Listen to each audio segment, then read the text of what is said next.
ಘಮ ಘಮ ಅಂತ ಇರೋ ಬಸಳೆ ಸೊಪ್ಪಿನ ಸಾರು ರೆಡಿಯಾಗಿದೆ. ಅನ್ನದ ಜೊತೆ ಬಿಸಿ ಬಿಸಿ ಅನ್ನದ ಜೊತೆ ಸ್ವಲ್ಪ ತುಪ್ಪ ಹಾಕೊಂಡು ಊಟ ಮಾಡಿದರೆ ಮಾತ್ರ ಸ್ವರ್ಗ ಸುಖ. ಎಲ್ಲರಿಗೂ ನಮಸ್ಕಾರ. ನಾನು ಉಷಾ ಶೆಟ್ಟಿ, ಕನ್ನಿಕರ್ ಬ್ಲಾಗ್ಗೆ ಸ್ವಾಗತ. ಇವತ್ತಿನ ವಿಶೇಷ ಬಸಳೆ ಸೊಪ್ಪಿನ ಹುಳಿ. ನಮ್ಮ ತೋಟದಲ್ಲಿ ತುಂಬಾ ಬಸಳೆ ಸೊಪ್ಪಾಗಿತ್ತು, ತುಂಬ ಫ್ರೆಶ್ ಆಗಿರೋ ಬಸಳೆ ಸೊಪ್ಪಿದೆ. ಈಗ ಈ ಬಸಳೆ ಸೊಪ್ಪಿನಿಂದ ಕೊಂಕಣಿ ಸ್ಟೈಲ್ನಲ್ಲಿ ಬೇಳೆ ಹಾಕಿ ಹುಳಿ ಯಾವ ರೀತಿ ಮಾಡಬೇಕು ನೋಡೋಣ ಬನ್ನಿ. ಮೊದಲಿಗೆ ಈ ದಂಟುಗಳನ್ನು, ಎಲೆಗಳನ್ನು ಸೆಪ್ರೇಟಾಗಿ ಬಿಡಿಸ್ಕೊಳ್ಬೇಕು. ದಪ್ಪ ದಪ್ಪ ದಂಟುಗಳನ್ನಿಟ್ಟು ತೆಳಗಿರೋ ದಂಟುಗಳನ್ನೆಲ್ಲ ತಕ್ಕೊಳ್ಬೇಕು.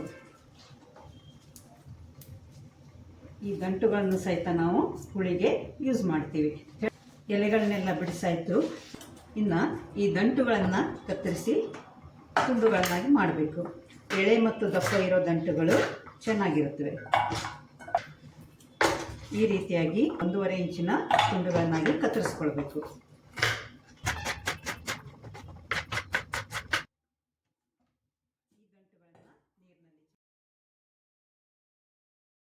ಬೇಕಾಗಿರುವ ಸಾಮಗ್ರಿಗಳು: 1 ಕಪ್ಪು ತೆಂಗಿನ ತುರಿ, 1 ಕಪ್ಪು ಬೇಳೆ, 1/4 ಕಪ್ಪು ಅಲಸಂದೆ ಕಾಳು, ಉಪ್ಪು, ಮಸಾಲೆಗೆ ಅಚ್ಚ ಖಾರದ ಪುಡಿ, ಅರಿಶಿಣದ ಪುಡಿ, ಧನಿಯಾ ಪುಡಿ, ಸ್ವಲ್ಪ ಹುಣಸೆಹಣ್ಣು, 1 ಚಿಕ್ಕ ಟೊಮೆಟೊ, 2 ಗಡ್ಡೆ ಸುಲಿದಿಟ್ಕೊಂಡಿರೋಂಥ ಬೆಳ್ಳುಳ್ಳಿ, ಕತ್ತರಿಸಿಟ್ಕೊಂಡಿರೋಂಥ ದಂಟುಗಳು, ತೊಳೆದಿಟ್ಕೊಂಡಿರೋಂಥ ಬಸಳೆ ಸೊಪ್ಪಿನ ಎಲೆಗಳು. ಬನ್ನಿ ಮಾಡುವ ವಿಧಾನ. ಮೊದಲಿಗೆ ಕುಕ್ಕರ್ನಲ್ಲಿ ಬೇಳೆ ಮತ್ತು ಅಲಸಂದೆ ಕಾಳನ್ನು ಹಾಕ್ಕೊಳ್ಳೋಣ. 1 ಕಪ್ಪು ಬೇಳೆ, 1/4 ಕಪ್ಪು ಅಲಸಂದೆ ಕಾಳು. ಇದು ಅಲಸಂದೆ ಕಾಳು ಆಪ್ಷನಲ್ಲು, ಬೇಕಂದರೆ ಹಾಕ್ಬೋದು, ಇಲ್ಲ ಹಾಕದೇ ಇದ್ರೂ ಪರವಾಗಿಲ್ಲ. ಇಲ್ಲ ಇದಕ್ಕೆ ಬದಲಾಗಿ ನಾವು ನೆನೆಸಿಟ್ಕೊಂಡಿರೋಂಥ ಕಡಲೆಕಾಳು ಹಾಕಿದರೂ ಚೆನ್ನಾಗಿರುತ್ತೆ. ಎರಡನ್ನೂ ಮಿಕ್ಸ್ ಮಾಡಬೇಕು. ಇದನ್ನು ನೀರಿನಲ್ಲಿ ತೊಳೆದು ಕುದಿಲಿಕ್ಕಿಡಬೇಕು.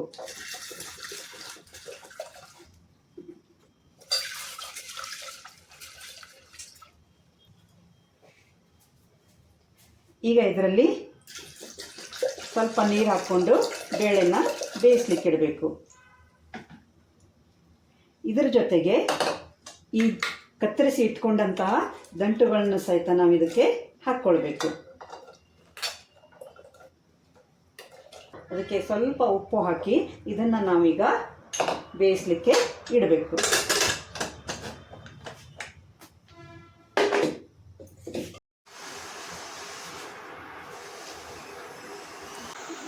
ಆಗ್ತಾ ಇದೆ.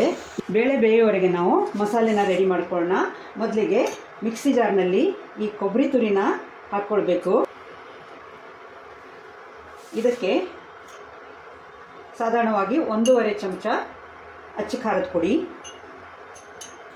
1/4 ಚಮಚ ಅರಿಶಿಣದ ಪುಡಿ, 1/4 ಚಮಚ ಧನಿಯಾ ಪುಡಿ, ಸ್ವಲ್ಪ ಹುಣಸೆಹಣ್ಣು, ಇಷ್ಟು ಹಾಕ್ಕೊಂಡು ನಾವು ಮಸಾಲೆನ ರೆಡಿ ಮಾಡ್ಕೊಳ್ಬೇಕು. 3 ವಿಸಿಲ್ ಆಗ್ತಾ ಇದೆ. ಈಗ ನಾವು ಬೇಳೆನ ಆಫ್ ಮಾಡಿ ಬೇಯಲಿಕ್ಕೆ ಬಿಡೋಣ. ಸ್ವಲ್ಪ ನೀರು ಹಾಕ್ಕೊಂಡು ಮಸಾಲೆನ ರುಬ್ಕೊಳ್ತೀನಿ. ಮಸಾಲೆ ರೆಡಿಯಾಗಿದೆ. ಕುಕ್ಕರ್ ರಿಲೀಸ್ ಆಗುವವರೆಗೆ ನಾವು ಈ ಸೊಪ್ಪನ್ನು ಕಟ್ ಮಾಡಿ ಇಟ್ಕೊಳ್ಳೋಣ.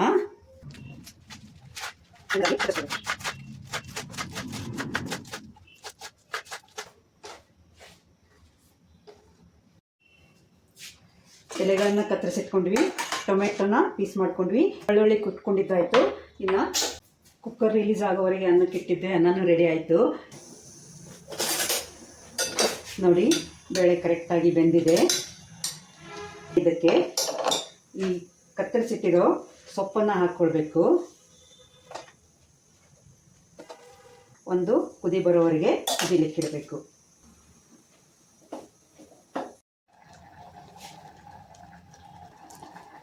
ಸೊಪ್ಪು ಕುದೀತಾ ಇದೆ. ರುಬ್ಬಿಕೊಂಡಿಟ್ಕೊಂಡಿರೋ ಮಸಾಲೆನ ಸೇರಿಸೋಣ.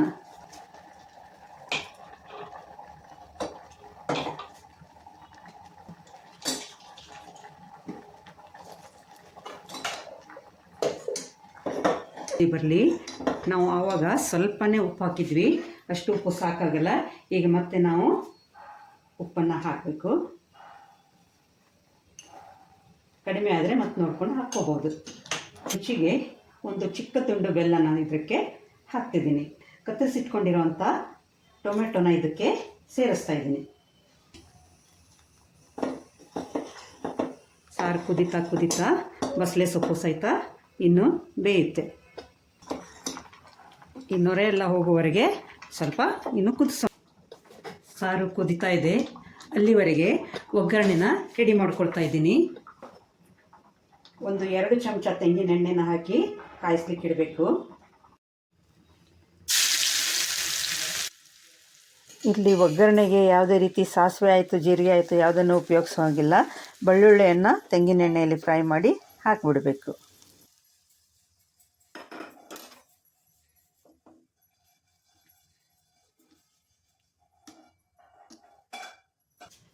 ಘಮಘಮ ಅಂತ ಇರೋ ಬಸಳೆ ಸೊಪ್ಪಿನ ಸಾರು ರೆಡಿಯಾಗಿದೆ. ನನ್ನಮ್ಮನ ತುಂಬ ಪ್ರೀತಿಯ ಒಂದು ಬಸಳೆ ಸೊಪ್ಪಿನ ಸಾರು ಇವತ್ತು ಮಾಡಿದ್ದಿದೆ. ಅವರಿಗೆ ಊಟಕ್ಕೆ ಬಡಿಸ್ತಾ ಇದ್ದೀನಿ. ಬಿಸಿ ಬಿಸಿ ಅನ್ನ ಇದೆ. ಅನ್ನದ ಜೊತೆಗೆ ಬಿಸಿ ಬಿಸಿ ಬಸಳೆ ಸೊಪ್ಪಿನ ಸಾರು ತುಂಬಾ ಚೆನ್ನಾಗಿರುತ್ತೆ.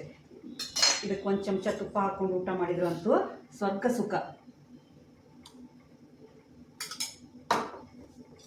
ಬಸಳೆ ಸೊಪ್ಪಿನ ಸಾರು ತುಂಬ ರುಚಿಯಾದ ಸಾರನ್ನು ಬಳಸ್ತಾ ಇದ್ದೀನಿ. ಅಮ್ಮನ ತುಂಬ ಪ್ರೀತಿಯ ಸಾರಿದು. ಇದ್ರ ಜೊತೆಗೆ ಇವತ್ತು ನಾನು ಕ್ಯಾಬೇಜಿನ ಪಲ್ಯ, ಇದು ತುಂಬ ಚೆನ್ನಾಗಿರುತ್ತೆ, ಟೇಸ್ಟಿಯಾಗಿರುತ್ತೆ. ಈ ವಿಡಿಯೋ ಸಹಿತ ನಾನು ನನ್ನ ಯೂಟ್ಯೂಬ್ನಲ್ಲಿ ಅಪ್ಲೋಡ್ ಮಾಡಿದ್ದೀನಿ. ಅದನ್ನು ಸಹಿತ ನೀವು ಮಾಡಿ ನೋಡ್ಬೋದು. ಅದರ ಜೊತೆಗೆ ಇವತ್ತಿನ ವಿಶೇಷ ಮತ್ತೊಂದು ಪತ್ರೊಡೆನೂ ನಾನು ವಿಡಿಯೋ ಮಾಡಿ ಯೂಟ್ಯೂಬ್ನಲ್ಲಿ ಹಾಕಿದ್ದೀನಿ. ಅದನ್ನು ಸಹಿತ ನೀವು ನೋಡಿ. ಇವತ್ತಿನ ಊಟ ಕ್ಯಾಬೇಜ್ ಪಲ್ಯ, ಪತ್ರೊಡೆ ಮತ್ತು ಬಸಳೆ ಸೊಪ್ಪಿನ ಸಾರು.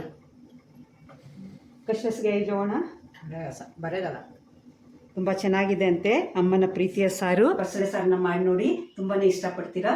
ಈ ವಿಡಿಯೋ ಇಷ್ಟ ಆದರೆ ಲೈಕ್ ಮಾಡಿ, ಶೇರ್ ಮಾಡಿ, ಕಾಮೆಂಟ್ ಮಾಡಿ, ಸಬ್ಸ್ಕ್ರೈಬ್ ಮಾಡಿ. Thank you.